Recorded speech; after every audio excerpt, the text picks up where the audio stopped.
ज्ञान को राइट तरीके से सुनोगी, राइट लोगी, बोलोगी राइट, तो समझोगी अंदर में ज्ञान सही आएगा। हम सबकी श्रद्धा जगाई है, भक्ति जगाई है। हम सब में थी नहीं श्रद्धा भक्ति भगवान के प्रति, वस्तुओं के प्रति तो थी। तो श्रद्धा जगते ही परमात्मा दिखाई नहीं देगा, पर ये विश्वास जगेगा कि भगवान है। भगवान देखना और भगवान का विश्वास करना दोनों में बहुत अंतर है, फर्क है। भगवान देखना तो एक क्रिया करता है। तुम, मैंने उसको भगवान देखा, मैंने उसको भगवान देखा, ये तुम्हारी क्रिया है। क्रिया और कर्म नहीं जानते, पर जब हमारे अंदर श्रद्धा जागती है, गुरु जगाता है श्रद्धा, तो उसके अंदर भक्ति जागती है। तो श्रद्धा भक्ति के द्वारा विश्वास के नेत्र हमारे खुलते हैं और हम उन नेत्रों से सर्वत्र परमात्मा देखते हैं। कोई ऐसी जगह खाली नहीं जहां भगवान विश्वास से न दिखाई दे। जड़ में चेतन में प्रोसेस है, ये तरीका ये है आपका। मगर आप वो विश्वास भक्ति अंदर में जागे तब ना। ये कब जगेगा, आपका सवाल होना चाहिए, कब जगेगा? आपका ध्यान जब वस्तुओं की तरफ है, वस्तु ज्ञान है, माना शरीर का, ये शरीर है, फलानी वो जड़ वस्तु है, वो चेतन है, वो ये है, वो वस्तु ज्ञान है ना। उस वस्तु ज्ञान से ये ज्ञान ढक जाता है। जब आपको निराकार का ज्ञान हो तो आपको साकार सत्य लगे। निराकार का ज्ञान नहीं है, वस्तु ज्ञान है। बाहर का जो साकार रूप है उसका आपके पास ज्ञान है। आप शरीर देखते हो, फलाना फलानी देखते हो, पैसा देखते हो, जड़ चेतन देखते हो, संसार का वैभव देखते हो, ये सब आपको दिखाई दे रहा है। तो आप इसी में फिर भगवान देख लेते हो, पर भगवान में इसको देखो। जैसे दूध में मलाई देखो, मलाई में दूध नहीं देखो। आई मेरी बात समझ में? निराकार वो साकार सारी सृष्टि उसी में है। जो साकार सृष्टि है, हंसता बोलता खाता पीता नहीं, ये निराकार की वजह से है। अगर निराकार ना होता तो हम और तुम ना होते। तुम कहते हैं हम हैं तो हम भगवान देख रहे हैं, माना अपने को मानता देता है। तुम महान है इसीलिए तुमको भगवान दिखाई दे रहा है, पर भगवान है इसीलिए मैं हूं। आती मेरी बात ध्यान में? भगवान है इसीलिए आप और हम हैं। जो कुछ हमारे पास है वो भगवान की वजह से है, तभी तो हम सबको अभिमान नहीं आएगा, और अभिमान ना आने से भक्ति जागेगी। आप अपनों से पूछिए, मैं आपको कुछ न बोलूं, मगर आप देखिए आपको कहीं न कहीं अभिमान तो है। इसकी वजह से आपके भीतर भक्ति नहीं जग रही है। भक्ति जो है वो निराभिमानता से जगती है। आप निराभिमानी हो जाइए और देखिए भक्ति जग जाएगी, या भक्ति जगाइए तो आप निराभिमान हो जाएंगे, या निराकार को प्रकट करिए तो आप निराभिमान हो जाएंगे। सबको कहीं न कहीं, भले हम लोग मनुष्य चोले में हैं, पर आप अपने को जांचिए, आपको कहीं न कहीं अभिमान जरूर है। एक अहंकार की वजह से हम सब ने अपने जो हजारों नियामतें हमको गुरु ने दी है ना, वो हमारी चली गई हैं एक अभिमान से।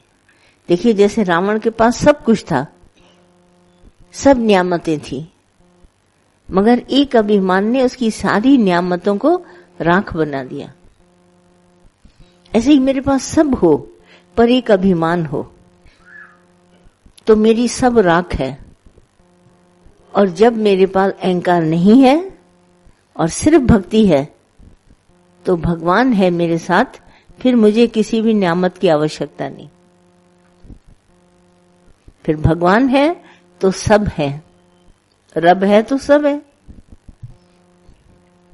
ऐसी अंदर परमात्मा की भक्ति से संतुष्टि आती है कि आपको अंदर से आता है ये भी नहीं चाहिए, ये भी नहीं चाहिए, ये भी नहीं, मेरे पास है, मैं इससे ज्यादा खुश हूं। लोग अंदर में सोचे तरसते हैं, ये हम लोग का जो पलड़ा है तराजू का, ये डगमगाता क्यों है? क्योंकि जो संत साधु आते हैं ना संसार में, वो ये सब देख करके धन दौलत लोभ आ जाता है उनको।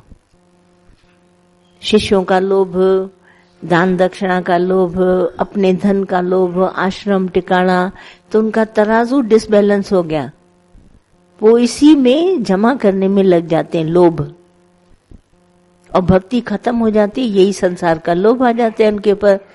तो उनके पास हजार नियामतें होते हुए एक लोभ के कारण, धन के कारण इस ज्ञान का मजा वो ले नहीं सकते। और दूसरा एक फकीर है, फकीर माना फिक्र से खाली, लोभ नहीं है। तो वो जहां बैठा है गद्दी पर बड़े मजे से बैठा है, जहां भी उसको भगवान ने बिठाया सत्संग में बड़ी मौज है, उसके अंदर ऐसी तृप्ति है, बोलता है ये भी नहीं चाहिए, ये भी नहीं चाहिए। और उसमें क्या फर्क है? बोला ये भी चाहिए, ये भी चाहिए, ये भी चाहिए, सब ले आना। तो ज्ञान गया। ये दुनिया में आजकल जैसे सबको परखने की विद्या आ गई, छोटे छोटे हमारे बच्चे पढ़ते हैं, लिखते हैं, 16-17 साल के, सबको परख आ गई है। और टीवी में सब संत साधु आते हैं, तो सब आके मुझे बोलते हैं, ज्ञान तो सुनाते हैं मगर नंबर देते हैं अपने अकाउंट का, बैंक का नंबर देते हैं, भाई यहाँ पैसा जमा करना, ये भाई ये क्या है? एक तरफ सत्संग और दूसरी तरफ ये धन का व्यवहार। और फिर वो कहते भी हैं, हम नहीं छूते माया पर, ये आश्रम टिकाने मंदिर तुम्हारे लिए चाहिए, आज भोजन में ये बना है, आज वो बना है।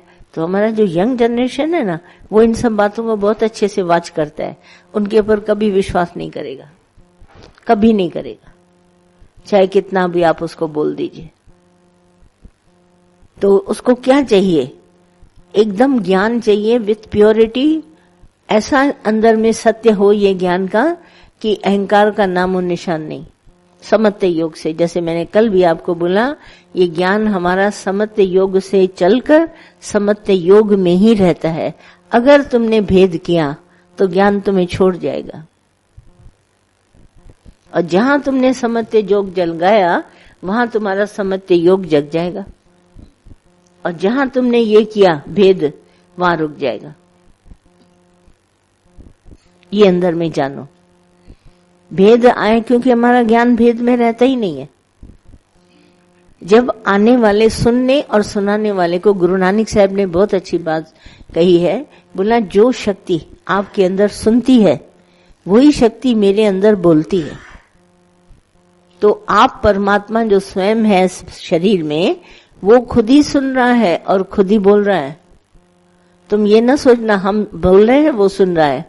ये हमारा जो योग डिस्टर्ब है, ये इस योग से हमारे पास हजार नियामतें होते हुए एक भी मेरे पास नहीं है, क्योंकि अहंकार है, क्योंकि अभिमान है। और इस राह में केवल रुकावट है अहंकार। आप श्रीमद् भागवत पढ़ के देखो, एक अहंकार को हटाने के लिए भगवान को 10 अवतार लेने पड़े, और हर अवतार ने आकर के हमारा अभिमान हटाया। आज हमारा दादा अवतार होके आया है, और दादा ने अनाउंस किया है ये लास्ट और लेटेस्ट अवतार है। अगर इससे भी तुम्हारा अभिमान नहीं गया तो ये समझ लेना कभी नहीं जाएगा, क्योंकि दादा के ज्ञान में बड़ी प्योरिटी है। सारी दुनिया दौड़ के आती है मेरे पास कि आपका सत्संग, जहां सिर्फ एक यही सत्संग है जहां धन दौलत का व्यवहार नहीं। खुद कहते हैं, मैं तो नहीं जाती किसी के पास, पर खुद आके वो कहते हैं कि यहां धन दौलत का अंदर बाहर कोई नाम निशान नहीं। और अहंकार एकदम समानता यज्ञ के योग में, इन सभी बातों से ये हमारा दादा का ज्ञान जो अवतार हमारा आया है, इसने हमारा अभिमान हटाया है। कैसे गया? नॉलेज। किसी युग में इतना ज्ञान भगवान श्री कृष्ण ने गीता में दिया, ज्ञान संस्कृत में दिया, पर युग बदल गया तो हम भाषा समझ नहीं पाए। फिर हिंदी में बहुत लोगों ने ट्रांसलेट किया, और भी भाषाओं में किया, मगर इतनी क्लियरिटी नहीं आई जब तक गुरु नहीं आया। इसी तरह गुरु नानक साहब आए अपने युग में, उन्होंने गुरमुखी में ग्रंथ लिखा, भले वो ग्रंथ आगे चल के अंग्रेजी और हिंदी में ट्रांसलेट हुए। इसी तरह वाल्मीकि जी ने रामायण लिखी, अपनी खड़ी भाषा में लिखी, फिर साधारण भाषा में तुलसीदास जी ने लिखी, सब बदले, पर मास्टर नहीं था। और हमारा गुरु मास्टर और ग्रंथ दोनों लेके आया। ये फर्क है, इसीलिए ये लास्ट और लेटेस्ट अवतार है।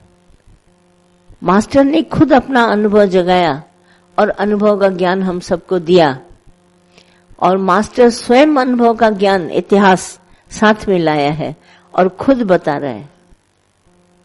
वो युग आज का युग है